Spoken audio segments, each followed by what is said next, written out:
Welcome to Sense and Nonsense A to Z, where we pick topics based off of the letter of the day. Today is episode 13 of season 1, featuring the letter M. We're family and we're your hosts, AT and Z. So let's get started.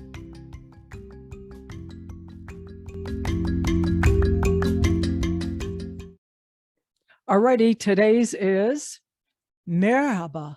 Whoa, say that again? Merhaba. Merhaba. Merhaba. Merhaba. There we go. Now we got it. All right. Turkish. Aha. It's hello in Turkish. Nice. Yeah, merhaba. I can dig it. Yeah. So on the lines with Turkish, we just had our Orthodox Easter. So Christos Anesti. Alethnos Anesti. Bravo. Efcharisto. Barakallah. There you go. So what's going on, Z? I have company. You have company today. I have company. Yes. Yes. My auntie is over. I'm here again. Yes. It's lots of fun. It is.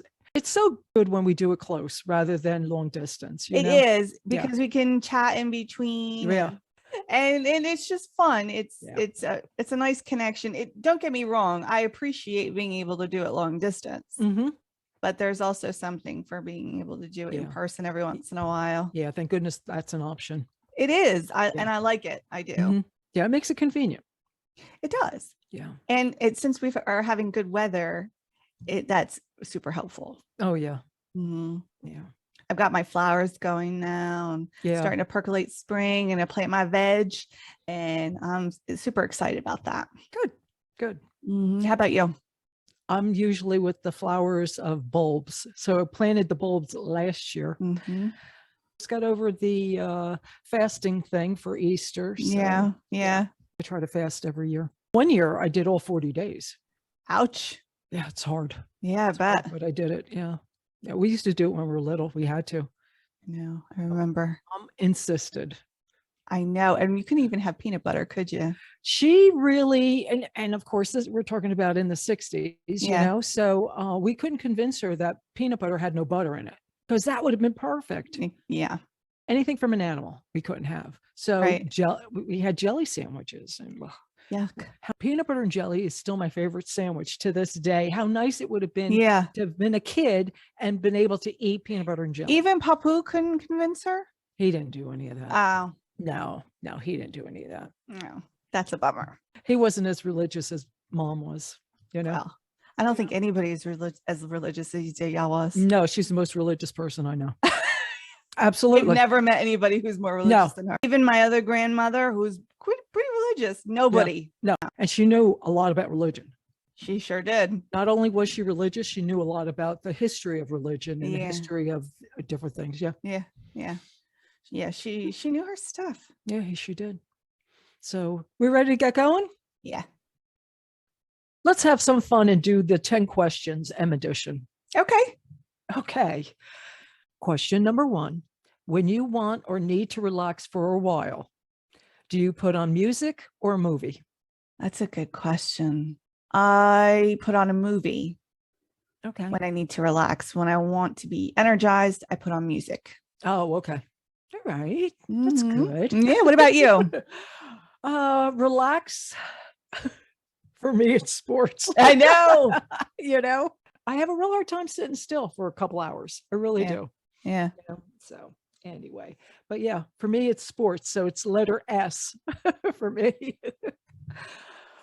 Question number 2. If you have a choice of where to move to, where would it be? I would like to live in London. Okay. Yeah. For me, I also want like a beach house in Hawaii. You can come visit me in Hawaii. I would like that. I don't know if I would want to live in Hawaii all the time. I haven't found a place that ticks all my boxes yet. All right. But I guess because I do like access to the water. But London checks most of them, obviously. Well, I like London because it's an easy access to a lot of other places, and the climate's pretty good for me. I can eat the food, I speak the language, blah, blah, blah. Oh, yeah. Okay, question number 3. Do you like marshmallows in your hot chocolate? No. I don't either. Yeah, it's not a thing for me. Neither. Next question. Mini skirt or maxi dress? Maxi dress. Really? Yeah. It's mini skirt for me. Huh. Yeah. Still to this day. I've always preferred a maxi. Yeah. I don't like my skin being exposed like that. No? I hurt myself.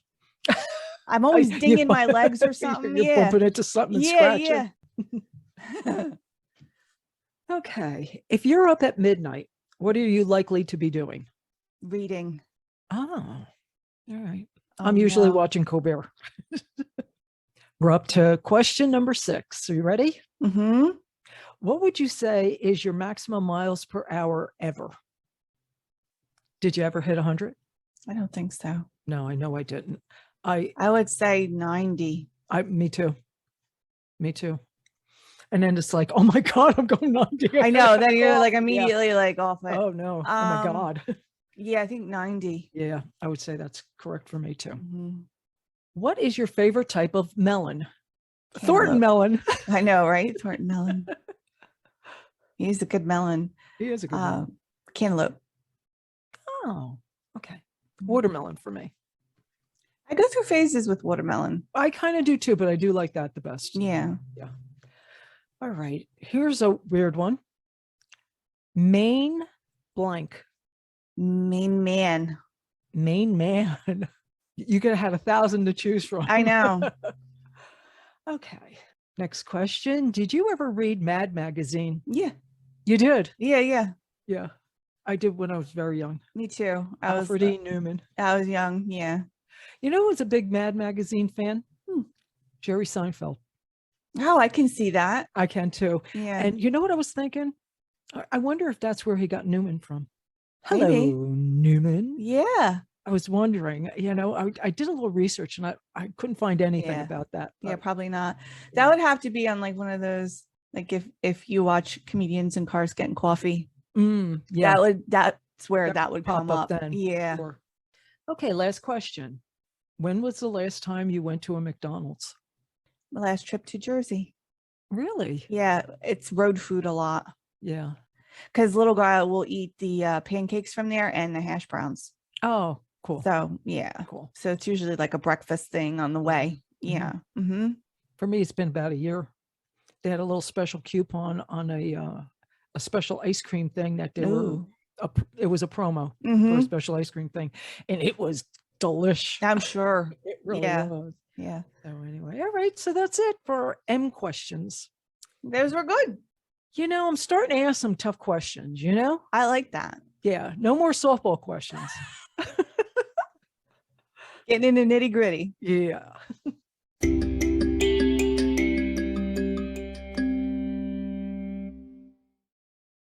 Okay, my M movies. Okay, I'm ready.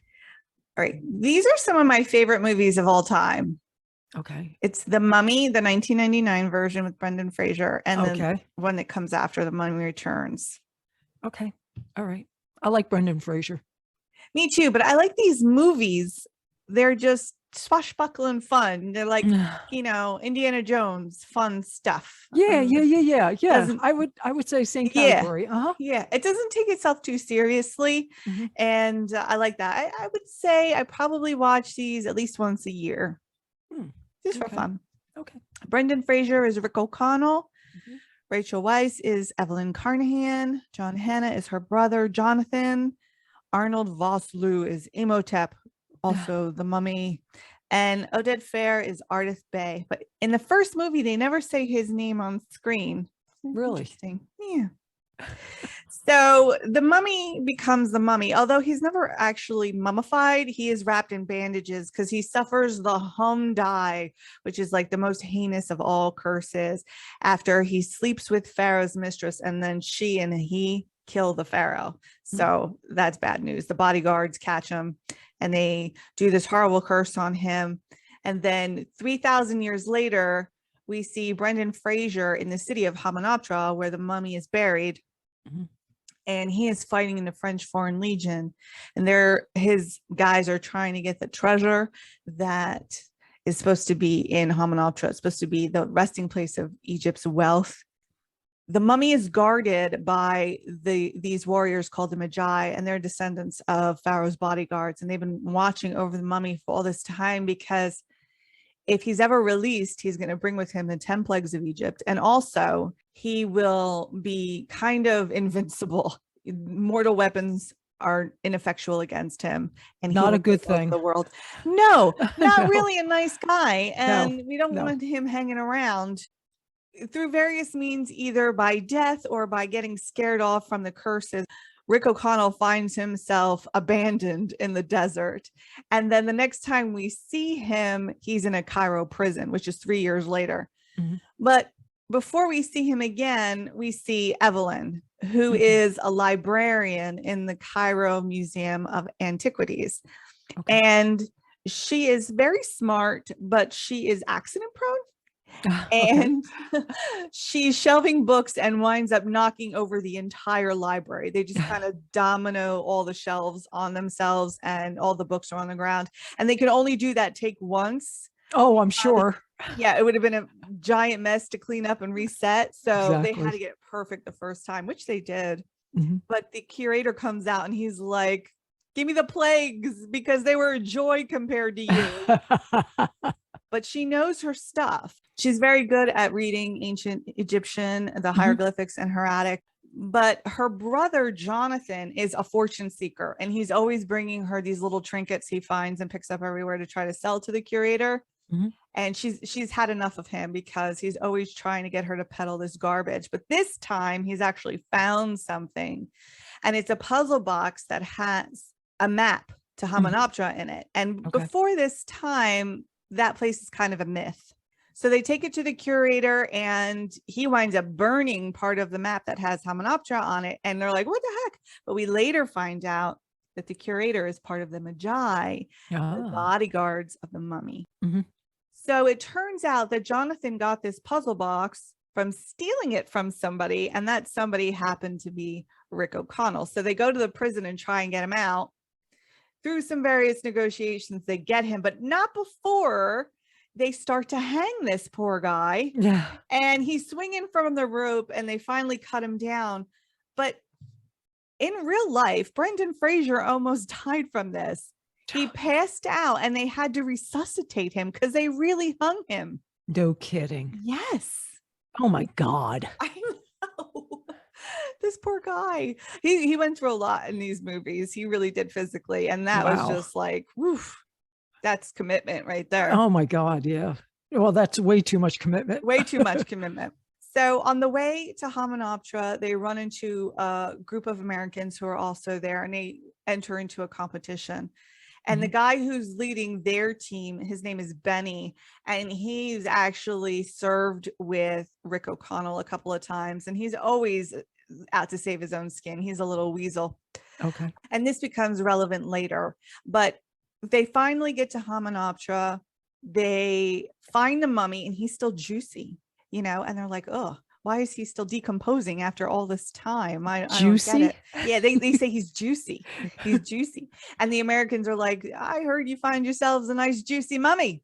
Maybe if you dried that fella out, you could sell him for firewood," because they're after treasure. And Evelyn is after the Book of Amun-Ra, which is the Skuld book, but she just wants it for the academia of it. But they find the mummy, and then the Americans find the Book of the Dead. Okay. So when they're asleep, the Americans, she goes over and quote unquote borrows the book, because Rick's like, "That's stealing." And she's like, "According to you and my brother, it's borrowing." And she reads from the book. And this is not a good thing, because she accidentally brings that mummy back to life. By doing that. Yes. And immediately there's locusts everywhere. Yeah. There's a swarm. Yeah. So the plagues have begun. And they're going through this all, and Imhotep sees her, and he decides that she should be the sacrifice of bringing his girlfriend, Anck-su-namun, back to life. And Evie and Rick start to have feelings for each other by this point, so they don't want that to happen.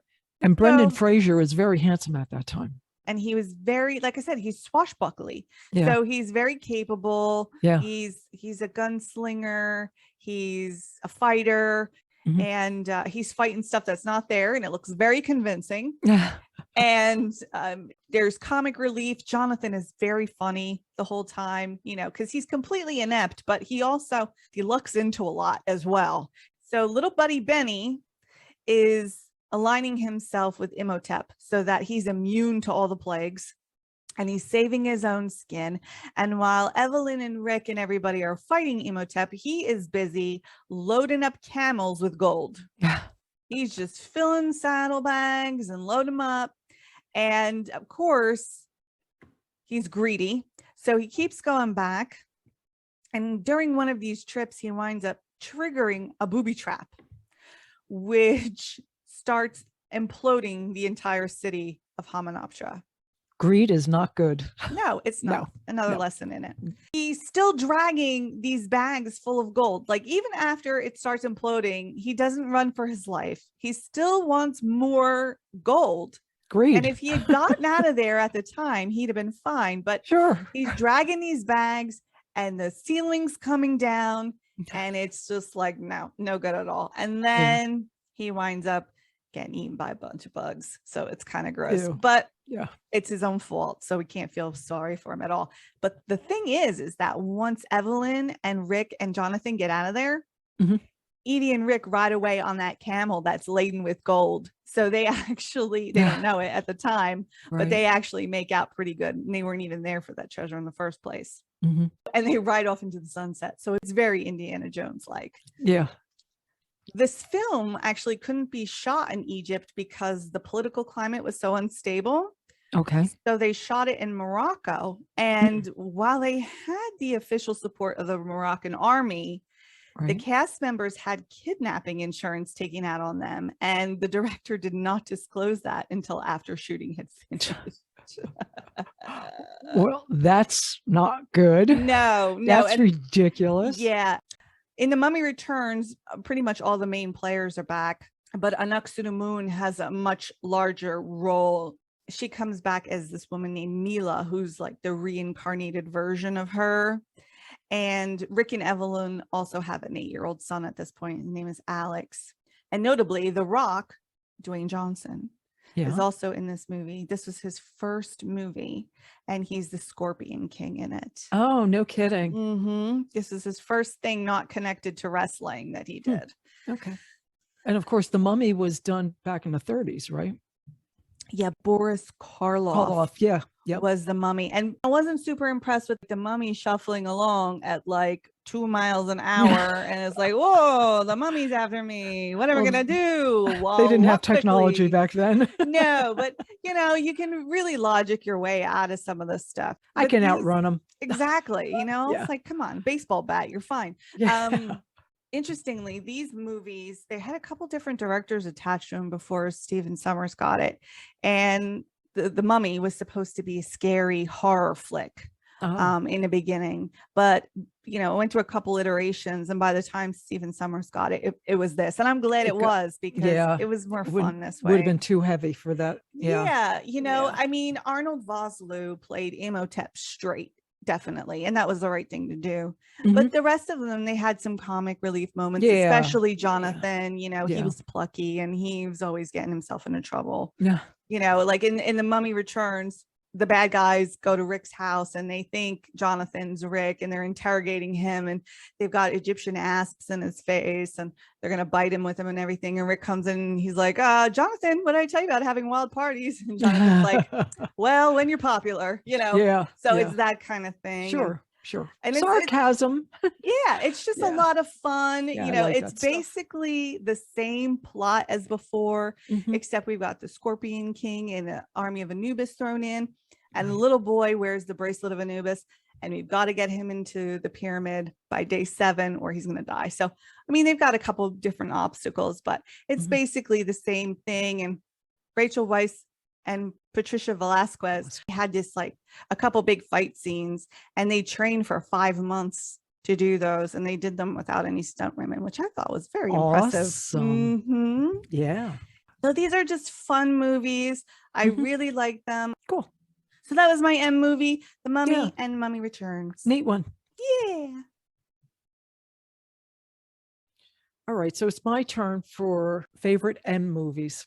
But my M movie is going to turn into one of my favorite M actresses, which is going to turn into one of my favorite M actors, which is going to turn into my favorite M TV show. All right. Holy moly. All right. All right. Okay, so here we go. My favorite M movie is My Cousin Vinny. Iconic. Awesome. Yeah. 1992, starring Joe Pesci. Oh my goodness. Born in Newark, by the way, Newark, New Jersey. So another New Jersey connection here. He was Vinny Gambini or Vincent Gambini. No. He was Vincent LaGuardia Gambini. Yes, you're absolutely right. But he was Vinny. Yeah. It also starred Ralph Macchio, who was Bill Gambini, Marissa Tomei, who was my absolute favorite in this whole movie. Me too. Mona Lisa Vito. Heck yeah, baby. Vinny's fiance. And of course, the judge was Fred Gwynne. Mm-hmm. I remember Fred Gwynne, of course, from the Munsters. Of course. But he had a show called Car 54 when I was very, very little. Oh, yeah. Yeah. So I remember him from way back when. My Cousin Vinny was not only a critical and financial success, but it's been complemented by attorneys for its accuracy in court procedure and trial strategy. Really? It's been broken down so many times. It's been picked apart and it's been given an A. Good. Yes. Okay. So the story is Bill Gambini, who was played by Ralph Macchio, and his friend Stan Rothenstein. They were traveling in a 1964 Buick Skylark convertible, metallic mint green. That's right. That's important. It's very important. So they were traveling from New York, going to college in California.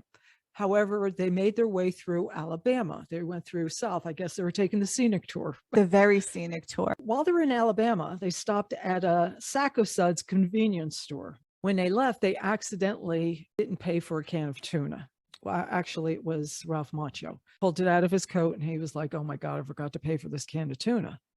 A little later, they got pulled over by a cop and they're thinking it's because of the can of tuna. So they get brought in and Ralph Macchio admits that he did it. Mm-hmm. Little did he know he was being interrogated for a murder that happened after they left the convenience store. So it's a case of mistaken identity. Okay, so Bill Gambini calls home and finds out that his cousin just passed the bar and is now an attorney. So he hires him. And of course, it's Joe Pesci as Vinny. He comes down to Alabama. He brings his fiance.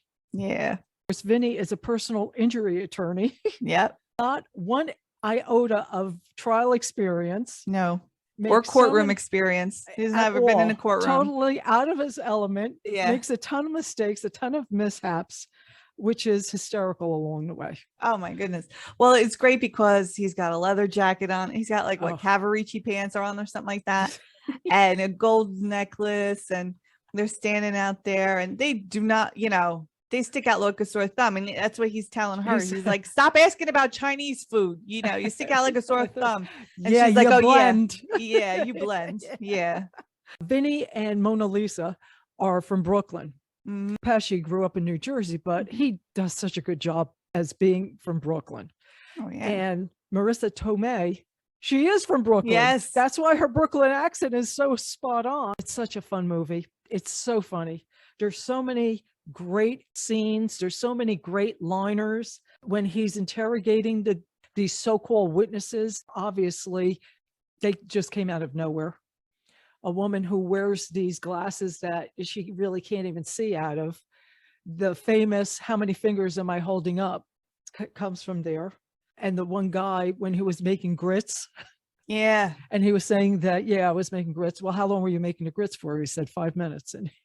And Vinny goes, everybody in the world knows that to make grits, it's 20 minutes, but your grits were made in 5 minutes. Are you sure it was 5 minutes? Or do you have these magic grits? And then that other guy, he cross-examined and he has a picture of his house. He says, what's this on the window? A screen? Oh, it's a screen. Yeah. It's a lot of crud on that screen. Mm-hmm. And so your view from your screen to the sack of suds, what are these things called? Trees? Mm-hmm. Yeah, trees. Mm-hmm. What are these thousands of things that are on these trees? Leaves? Leaves? Yes. Yes. Leaves. Yes, leaves. And how about these other little things that bushes? How many bushes are there? 5. Oh, no, Five. don't forget No, these no, ones on the the end. little ones. 7. But my favorite part of the whole movie was when Marissa Tomei comes on the witness stand. Mm-hmm. My absolute favorite. Something that I say every so often. Well, my father was a mechanic. His father was a mechanic. My mother's father was a mechanic. My 2 brothers were mechanics, because that's true in my life. My uncle was a mechanic. So I love that part. But just her knowledge of cars, and that she used to rebuild engines. When he explains to her about this one picture, and he says that the defense has been arguing. Another set of guys in the same kind of 64 Buick Skylark, same color, came in and did this. Mm-hmm. And he shows her the tire marks. And, which were further back than the prosecution had taken the picture of the tire marks. This was Right. from an aerial view, and it showed all the way back over the curb, right, the tire marks that were made. right. And that was significant. Yeah, that's what made the testimony. Mhm. And she says, the defense is wrong. Mhm. Are you sure? I'm positive. Why is the defense wrong? Would you like me to explain? Love that Yeah. whole thing. Love Yeah. that whole thing. That this little adorable, Mhm. she was adorable. She in was this adorable. movie. I loved her little blonde streak that she had Oh underneath. yeah, me too. Me too. Yeah. That this person with high heels knew that much about cars, Mhm. and everybody was trying to just disqualify her as being an expert, but Mhm. she knew more than anybody else. Yeah, She knew way more than the so-called expert Yes, exactly. that the prosecution had. Exactly. So Mona Lisa's testimony explained that the tire marks in the photo were of equal length, and it could only come from a car that had posi traction. And posi traction wasn't available in a 64 Buick Skylark. However, it was available in 2 other cars in the 60s. Mm. One was the Corvette, which could never be confused with the Buick Skylark. Never. Never. And the other had the same body length, height, width with the 64 Buick Skylark, which was the 1963 Pontiac Tempest. And then Vinny says, were both cars available in metallic mint green paint? They were. So then she goes off the witness stand, and then Vinny calls Sheriff Farley onto the witness stand, who was played by Bruce McGill and is one of my favorite actors. So Vinny says, what'd you find out? So he says, on a hunch, I took it upon myself to check out any information on a 1963 Pontiac Tempest, and 2 men that fit the description of the defendants were arrested with a stolen metallic mint green 1963 Pontiac Tempest in Georgia, and were carrying a gun. So between that and Mona Lisa's expert testimony, it proved that the kids didn't do it. Yay, vindicated. Yay! So it's a fun movie. The exchanges between Vinny and the judge were hysterical. Oh my goodness. The iconic line, right? Right. These 2 Utes. What did you say? 2 Utes. 2 Utes? What's a Ute? It's iconic. It is. How about when he Youths. says, yeah, he says, didn't I tell you to dress appropriately? He says, you were serious about that? Then he throws him in jail for contempt. Yeah. So much fun. And of course, Marissa Tomei won the Academy Award for Best Supporting Actress. Mm-hmm. And she deserved it. She so deserved it. Yeah. She was also nominated for 2 other Academy Awards, In the Bedroom in 2001 and The Wrestler in 2008 with Mickey Rourke. So she's so good. She really is. Yeah, I like her a lot. I mean, if you've seen this movie, tell me what woman didn't do my biological clock is ticking, like, and stamping your foot on the ground. What woman didn't do that? It's an iconic performance. She was fantastic in that. She was fantastic. She's in a few of the Spider-Man movies and Avengers movies and Captain America. She started in soap operas. She did As the World Turns, and then she did Different Strokes. I'd totally forgotten about that. Well, she was cast as Peter Parker's Aunt May. And there's a bit of controversy when she was cast because typically Aunt May is more like a great aunt, like a grandmotherly figure. Right. And people thought that maybe she was too young, and also because she has some sex appeal. And she's like, this is how 50 looks in the 2000s. Give me a break. Like, yeah, I'm still 50. I'm age appropriate, but I don't look like, a little old lady. Sorry, that's not going to happen, And she and Robert Downey Jr. were in some other movies together. Yes. Chaplin and Only You. And they may have dated for a little while, but they were very private about it. They say that, but I don't know that that's necessarily true. They might have just been good friends because they were very private about that. So people might have just been trying to make that a thing. I don't know. But she was in Someone Like You with Ashley Judd and Hugh Jackman. And that's actually one of my favorite movies with her in it. Yeah. I like her in that a lot because she's trying to quit smoking and she's got a patch on and she's chewing the gum and she's smoking all at the same time. I like her a lot. I do too. Yeah. I think she's super relatable. Maybe it's because we're from New Jersey, but I like her a lot. Yeah. So I mentioned Bruce McGill, who played Sheriff Farley. I first saw him in Animal House. Okay. And then he also did Fist with Sly Stallone. He's done some great movies. He was in Wildcats. He was in Legally Blonde too. Yeah. Right. One of my favorite movies that he did was the golf movie, The Legend of Bagger Vance, where he played a golfer, Walter Hagen. And he did such a good job. I love that movie. I've seen it so many times. But what I was going to mention is he did this one episode of Miami Vice. And here's my M show. Okay. I loved Miami Vice. Yeah. 5 seasons, 112 episodes from 1984 to 1989. It was on Friday nights, and I bowled on Friday nights. So I had to set the VCR. And then when we were done and we finally got home, we would play Miami Vice before we went to bed. That's how much we loved the show. Yeah. Season 2, he did an episode that was called Out Where the Buses Don't Run. He was amazing. The show was amazing. Actually, TV Guide listed that particular episode as one of the 100 greatest TV episodes of all time. Really? It also was nominated for a Primetime Emmy Award. Wow. It was about, and I know you remember Miami Vice, Sonny Crockett, Ricardo Tubbs. Yeah, an alligator named Elvis. Are you kidding me? Of course I remember. Of course. Don Johnson. I love Don Johnson too. They were searching for a missing drug lord who was gone for 5 years.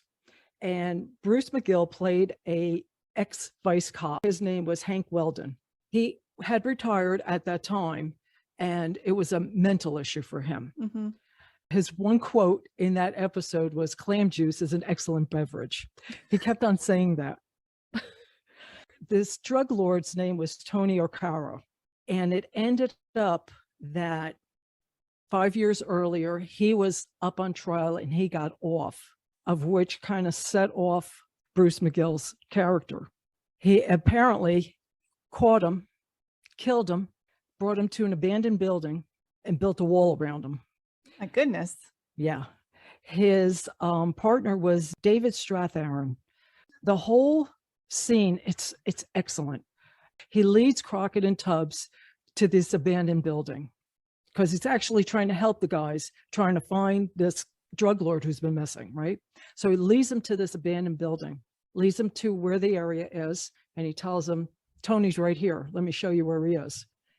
And the guys are going, "There's nobody here." He goes, yeah, he's here. There he is. He's right there.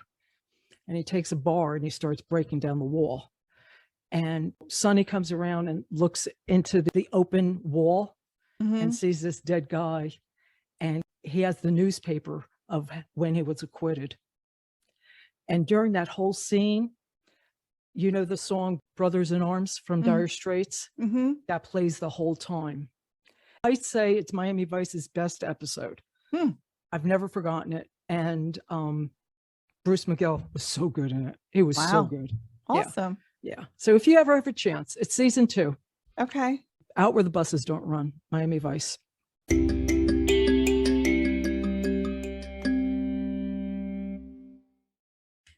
My favorite M actress is Meryl Streep. Oh, good one. Yeah. She was born Mary Louise Streep on June 22nd, 1949 in Summit, New Jersey. Yes. Yes. We like our New Jersey people. We do. We do. Yes. And in my birthday's book, June 22nd is the day of romantic exaltation.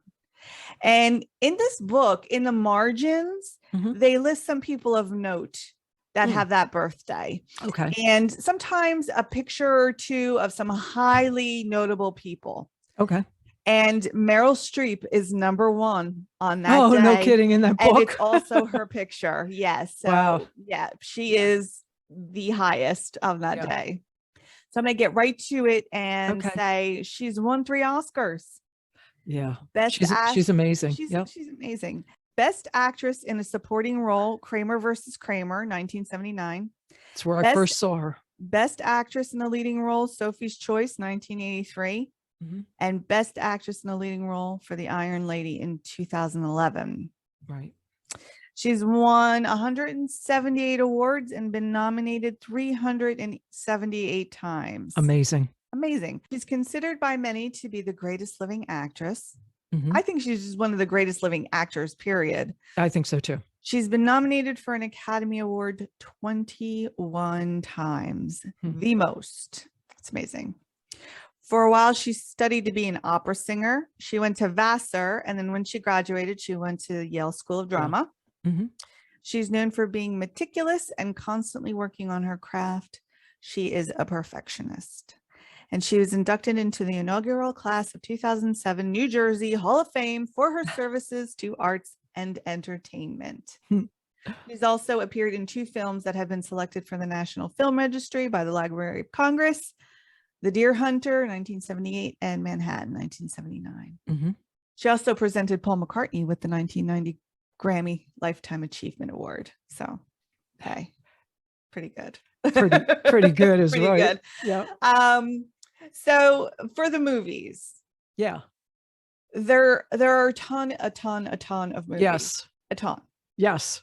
And it's impossible to go through them all. And I'm not even going to. No. I'm just gonna mention a few that are important to me. The first being Postcards from the Edge in 1990. This movie was a big deal for me. I think it was the first time I saw a complicated mother-daughter relationship on the screen that was both funny, exasperating, and that rang true for me. And it was brilliant. I love both her and Shirley MacLaine in it. And I will never forget, like, they're arguing on the stairs about what happened at her 17th birthday party. And she's like, your dress came up, you pulled your dress up, and Shirley MacLaine's like, it twirled up, you know, like, and she's like, you can't hold me responsible for my dress twirling up. She's like, yeah, well, you weren't wearing any underwear. Like, wow, you know, I was like, oh my God, I love this. This is like an argument I would have with my mother, not about the same content, but just the way they argue, you know? So I love that movie. And then Defending Your Life, 1991, was just this funny film with Albert Brooks. And she was such a good person, and he was such a train wreck. But she never judged him. And she just kind of went about her business and called him out on his stuff when he was being silly about it. But she still loved him. And I loved that about her. She was just her no matter what. And then Death Becomes Her, 1992. We've mentioned that before. With Goldie and Bruce. Such a fun movie. Absolutely. Then The Bridges of Madison County, 1995. And I remember watching that. And at the time, I was so young when I watched that movie. I was like, I don't know what, 18 years old. And I was like, I was rooting for her to leave her husband and go with Clint Eastwood. Right. And, I'm like, this is so stupid. Just get out and get in the truck right now. What's the matter with you? And like, it's a little bit more it complicated. wasn't until after I had children that I realized you don't just leave your children and hop into some guy's truck and take off. Like you don't do no matter that. what. Yeah. So I got perspective on that as I got older. But probably the pinnacle for me really is The Devil Wears Prada. Me too. 2006. Yeah. She was amazing. She was amazing. Amazing. And you had mentioned that she's a perfectionist. Yes. She did that role to perfection. I love her character. She's so driven. She excels at her job. And she's got issues, sure. Course. But she's in a high-powered job. And if she were a man, most of the commentary on how tough she was would be gone. There would be hardly a movie. It would just be an accepted given that this is how, of course, he's this way. Right. What would you expect? Right. We've discussed that before. Exactly. Her power was her brain and her talent and her withering looks. She could just look at you and just crumble inside. And I love that about her. She didn't have to raise her voice or have tantrums or do any of that. Nope. But she excelled at putting people in their place and expecting excellence and perfection. Exactly. And she wasn't concerned about people's feelings. She's exacting. This is how it's going to be. And if you don't like it, whatever. Also in 2009 was Julie and Julia. And I thought she did such a good job. She did. I was dubious at first, I'll be honest, but she won me over. There really isn't much she can't tackle. No, she's so very good. versatile. Yeah. And I mean, I think I was very nostalgic watching her do this because I played Julia Child so many times in my own kitchen with you. We used to do it, and it's like you feel close to her. We used to watch her all the time. I did watch The Iron Lady. I watched it just recently. And God, she did a really good job. I haven't seen that one. She did such a good job. Sometimes I forgot it was Meryl. Oh, yeah. She really did. She again humanized a very iconic figure that I don't think that I understood before. I knew she was a force to be reckoned with. She was playing Margaret Thatcher, just to make that clear, in The Iron Lady. Whether you agree with her or not, she was an admirable lady. Oh, and absolutely. It's important to note in history, she had said, even, though I don't agree with her politics, secretly we were all thrilled that she got elected, because if it can happen in England, then it can happen here. Yeah, that's and we're still waiting for it to happen here, but it was hopeful. Right. And then she was in August Osage County with Julia Roberts, and Meryl Streep was hardcore horrible in this movie. She was just the picture of an emotionally abusive parent. She was flawed to her core, and she was righteous about it too. And I think that's the hardest kind of thing to deal with. She was just oblivious to the damage she did and the hurt she caused to everyone around her. Julia Roberts is really good in this movie too. Yes. Watching them, kind of do battle with one another. Right. And it was a tough movie to watch. It was very good, but it was tough because it was like, ooh, this is a lot of dysfunction here. Yeah. I haven't seen the 2019 version of Little Women, but I haven't either. I have, it's still rental, so I haven't seen it yet. There you go. But I do want to, and I do want to mention 2021's Don't Look Up, because she was great as the president, more concerned with perception than the fate of humanity, and I think it's something that we can very much relate to in these times. We can. She was really only concerned about saving herself and those entitled around her and amongst us.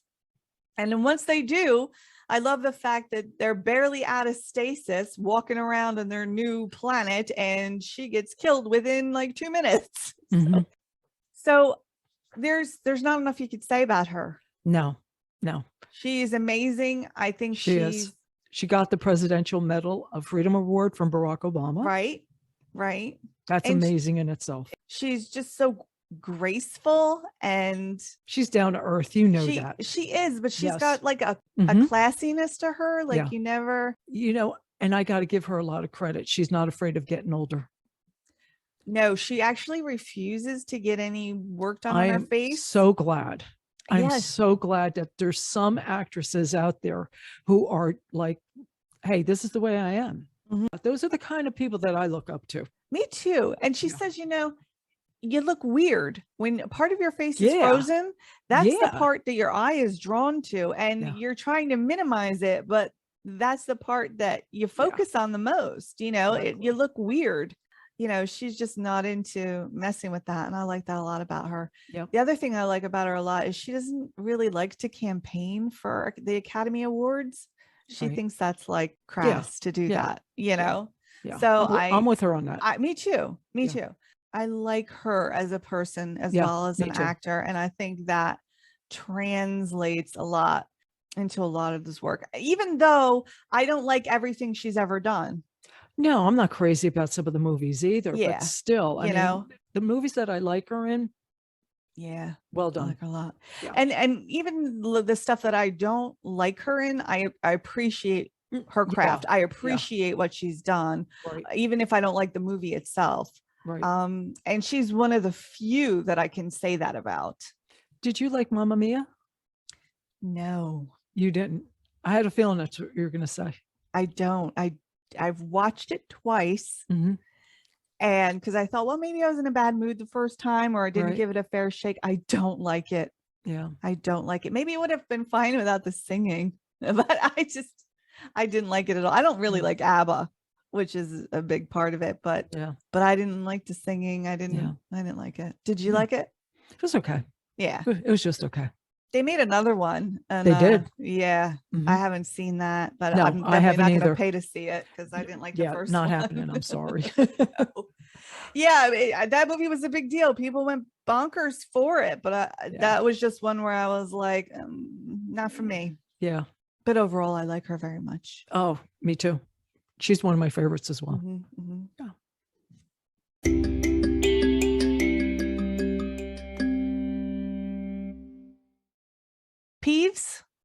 Peeves. Let's do that. Yeah. You want to go first, or should I go first? I'll go first. Okay. My peeve is Mother's Day cards. Ooh, okay. Yes. I have a hard time picking out Mother's Day cards because the card industry somehow figures that everybody's relationship with their mother was sunshine and rainbows. And like and unicorns.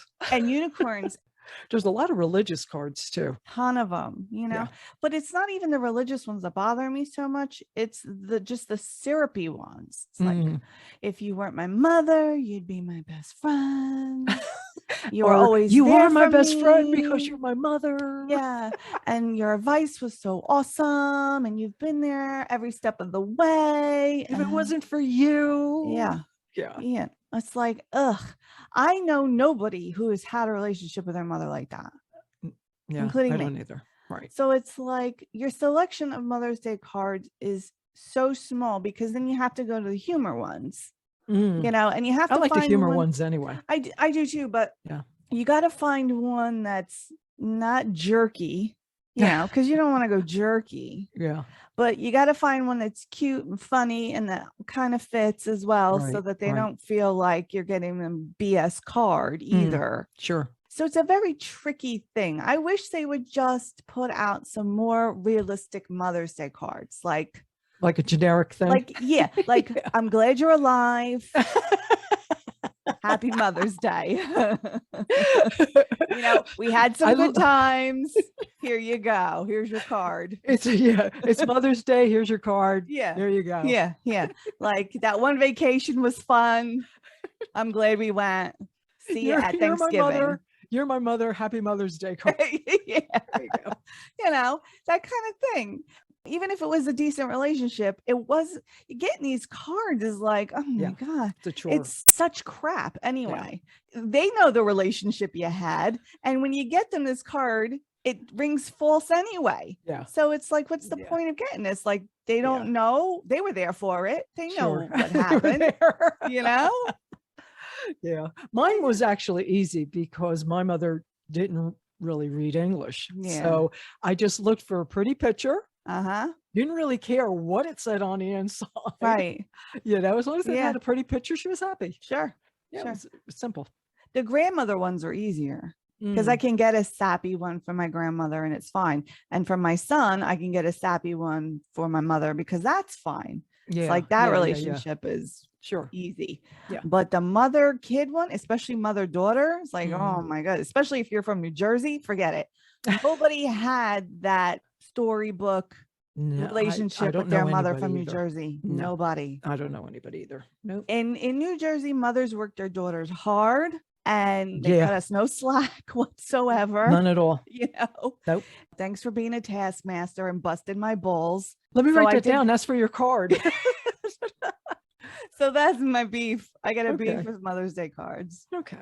All right. You want to hear mine? Yeah. It's motorcycle drivers. And I'm not talking about all of them because I do have a lot of respect for motorcycle drivers. I always give them some slack. I always, give them distance. I have a lot of respect for them. Yeah. It's these ninja guys that I'm talking about. Yes. Okay. I know what you mean. The crotch rocket folks. Oh my God. Yeah. The guys who ride the line. Yeah. The guys who pass you in between another car while you're between moving the lanes. Yeah, while you're moving. Yeah. The guy who passes you on the shoulder. It's like, seriously, guy? Yeah. You're going to do that? And of course, you can't find a cop during that time. Never. No, never. No. I'm going to tell you a little story. I was sitting at a light trying to make a left onto Route 9. And I was the first vehicle at the light. So I'm waiting for the light to change. And on Route 9 going north is this guy on a motorcycle. He's lounging on the motorcycle. He has his legs on the handlebars. Oh no. He's steering with his legs. He's leaning back, texting. And I see this guy go back and I'm like, holy crap. Is this guy texting with his legs up? Are you kidding me? Oh my goodness. That's how he was driving on Route 9. Can you believe that? No. You can't make this stuff up. I mean, really. Oh my goodness. Yeah. That's absurd. Yeah. So motorcycle drivers. Yeah. So I'm going to do a little sports M edition. Okay. Okay. My favorite team is an M, is the New York Mets. Yeah. April 15th was Jackie Robinson Day, where everyone wore the number 42. But it was a special anniversary on this past April 15th. It was the 75th anniversary for Jackie Robinson. Was his first day in the major leagues. He went through a lot, appropriately so that everyone wears the number 42. However, April 15th was a very special day for the Mets. Not only was it their season home opener, but they also unveiled a statue of Tom Seaver that now sits outside of Citi Field. I saw that. Yeah. Yeah. And I was thinking about that when I was watching the game, and I was like, oh, everybody should have worn number 41 because that was Tom's number. But nicknamed Tom Terrific, or more commonly known as the franchise, he just passed in 2020. Unfortunately, he didn't get to see this. Seaver played for the Mets from 1967 to 1977. He was Rookie of the Year in 67. He's had 3 Cy Youngs, 12-time All-Star. He's the Mets' all-time leader in wins. All in all, in his career, 311 wins, 3640 strikeouts, 61 shutouts, of which you don't get that anymore because they don't do complete games. These pitchers just they pull them. Pull them. And he had a lifetime ERA of 2.86, which is amazing. He did have 1 no-hitter. And unfortunately, it was with the Cincinnati Reds because the darkest day in Mets history was the Midnight Massacre in 1977, where the management traded him to the Cincinnati Reds. Horrible. Worst move ever. Worst move of the Mets. If you ask a Met fan who knows Mets history, what was the worst trade ever? It was the Tom Seaver one. They couldn't agree to a contract. So the management were a bunch of jerks at the time. Well, we've had bad management for a very long time. Our new owner, who is Steve Cohen, he was a hedge fund manager, billionaire. Mm-hmm. He just purchased the Mets in 2020 for $2.4 billion. We got rid of the problems, and the previous ownership was problem. Got ya. So we So now does have this guy know what he's doing? Oh, he's about a year older than me, and he grew up a Met fan. Oh, okay. So he's making moves kind of like what I would make, being a fan, having a business mind, except he's got the bucks. Right. He's making the kinds of moves that I would make. Nice. Yeah. He hired Buck Showalter, who I was screaming about years ago when Terry Collin, who was a great manager, I really liked him a lot. He retired. And at the time, they were interviewing, and they went with a guy who never managed before. And I was like, go for either Buck Showalter or Joe Girardi. It was ridiculous. I was screaming. Mm-hmm. And well, this guy must have heard me. So as soon as he hired Buck, and Buck's already made a difference. Good. The Mets are doing well. He's made some great decisions. I'm glad you're happy. I'm a happy camper. We got Buck Showalter. One other thing I wanted to mention about sports. A couple of weeks ago, we talked about Clark Gillies, who was on the Islanders and passed. Yeah. Mike Bossy was one of his teammates. He just passed, but I got to tell you something about Mike Bossy. He was the Islander. He was the main guy. And these recent deaths are really coming close to home. Yeah. Mike Bossy was only 2 weeks older than me. Wow. So it's like, oh, yeah, these are hurting, boy. Yeah. Yeah. When he came into the NHL, he played for 10 years for the Islanders. And he was the reason that the Islanders got those 4 Stanley Cups. He was part of that dynasty team, as well as Clark Gillies. But Mike Bossy, he was just amazing. He is the only guy in NHL history that has 50 or more goals a year, 9 years straight. Wow. No one else has ever done that. Wow. So think about this guy's career, 10 years, but 9 of them, he had 50 goals each year. Wow. That's or impressive. More. Or more. Yes, yeah, absolutely. Gretzky had 9. Alex Ovechkin had 9, but not consecutively. Mm-hmm. Anyway, just a couple things on Mike Bossy. He was a Rookie of the Year in 1977 when he came up. He and Gretzky hold the record for 60 goals in a season. They have 5 each. This guy was just incredible. He's one of the guys who have the numbers retired. Mm-hmm. Everybody who has their number retired on the Islanders was part of that dynasty team. There's 8 of them. How about that? Yep. Yep. So our condolences to the Bossy family and to the Bossy sports family. 65, he just died too soon.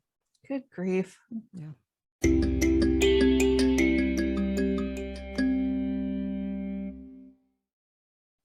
I'm ready to do our sense and nonsense game. Are you ready? Yeah, I'm excited to see what this topic is. Oh, the category. Yeah. The M category. Yeah. Is milk. Never drink it. I'm sure you know plenty about it. I'm sure I do. Okay. Actually, I love cookies and milk. See? Okay, first question. Yeah. Sense or nonsense? You can survive solely on milk. Sense. Yeah, it is. Yeah. No other single food contains 9 essential amino acids than milk. Mm-hmm. Even meat-only diet lacks vitamin C. Well, babies. That's how babies That's your survive. example. Yep. Yeah. Exactly. Okay, second question. Sense or nonsense? Frogs were placed in milk to keep it from going bad. Before pasteurization and stuff like that? I hope this is nonsense. It's actually sense. Before refrigeration, people in Russia and Finland place frogs in buckets of milk to keep them fresh. According to research, their skin secretes peptides and antimicrobial compounds that battles against bacteria. All right. How do you figure that out? I don't know. If you Who came up with that figure in out the first refrigeration. the first guy. How do you know that the frog is going to keep the milk fresh? Good question. I mean, who came up with this way back when? How are we going to keep this milk fresh? Do we put a dog in it? No. No. The cat? No. No. Let's try a frog. Okay. First of all, why would you even think of putting an animal of any sort Not a or an clue. insect, anything, Not a clue. amphibian into your food? Who comes up with this stuff? I have no idea. I But it have was no idea. apparently And it was who's a the thing. poor schmuck that has to test all the stuff before, that has to drink that milk before For a week and make sure it's still good. I know. before that becomes like common knowledge. Man, I know, right? Okay. Third question. All right. The US is the largest milk producers in the world. I'm going to say nonsense.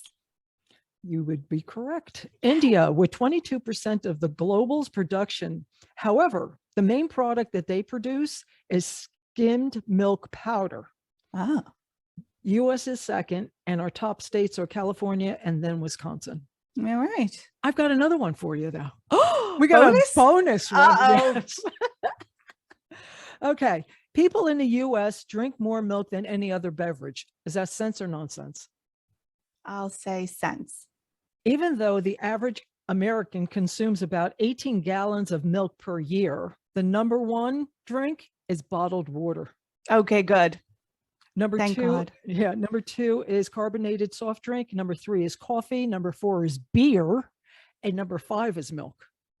Okay, that's good because I was hoping it wasn't going to be true. I do not drink 18 point whatever gallons of milk a year because I don't drink milk. I don't. Humans, I know, are the only species that drink milk in adulthood. Yeah. You're not supposed to do that. Yeah. It's not good for you. You can't digest it. Milk is the official state beverage of 21 states. We had talked about Louisiana. Was, yeah, it's 21 states. That's incredible. North Carolina, milk is the state drink. Really? Yeah, in New Jersey, it's cranberry juice. Well, yeah, that makes sense because of the bogs. Because of the bogs, yeah. Yeah. Milk is actually 85 to 95% water. 60% of adults are lactose intolerant. There's 2 reasons why milk is in the back of the store. One is a trick called building the basket. So you put it in the back, people buy milk, they have to go to the back of the store and have to pass all the other stuff. So they build the basket as they're going to get the milk. And of course, the other reason is because of refrigeration. It's easier to put the machinery in the back. So this way the milk is close to the machinery. That's good. I always thought also that, when you're at the back of the store, you're nearly done. So you get it kind of last. Yeah. So it's not sitting in your cart the whole time you're in the store. That and ice cream. Yeah. A couple things on cows. On an average, a cow produces roughly 6.3 gallons of milk per day. Farmers who call their cows by name get higher milk yields, approximately 1 liter a day. They're happier, I guess. Cows get 2 months vacation a year from milking. Yeah, good for them. I know, better. They do better than we do. Yeah, most people only get 2 weeks. Yeah.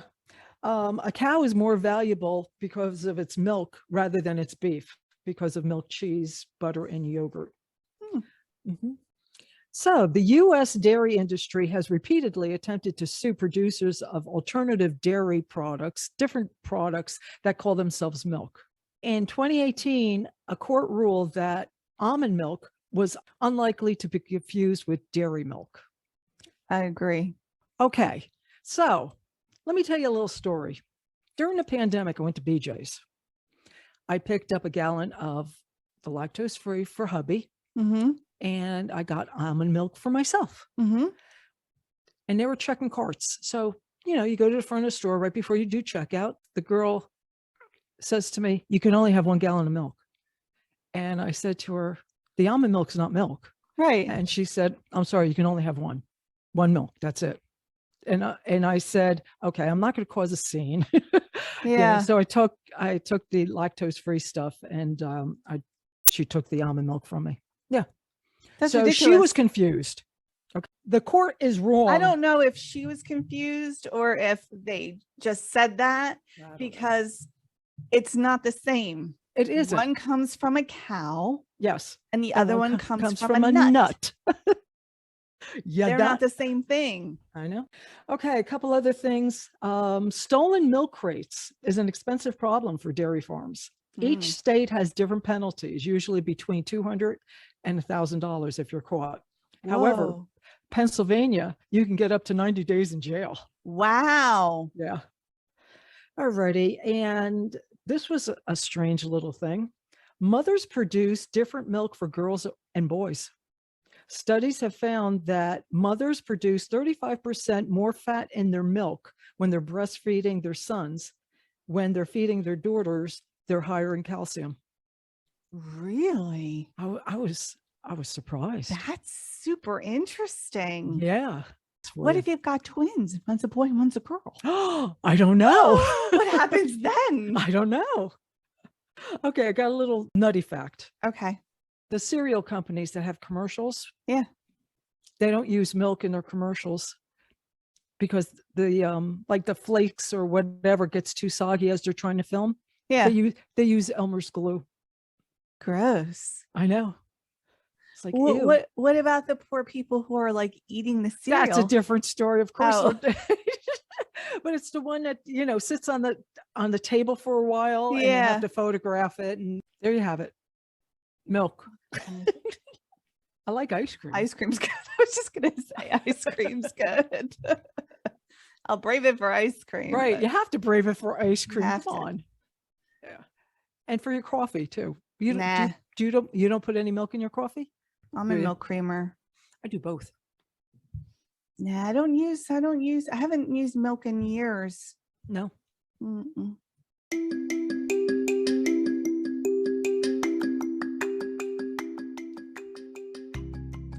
Are you ready to wrap up our M episode? Yeah, it was massive.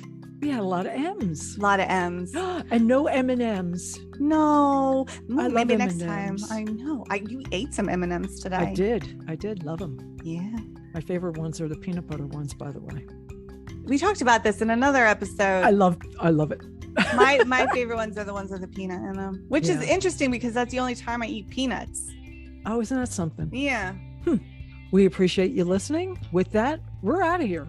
Thank you very much. We'll see you next week.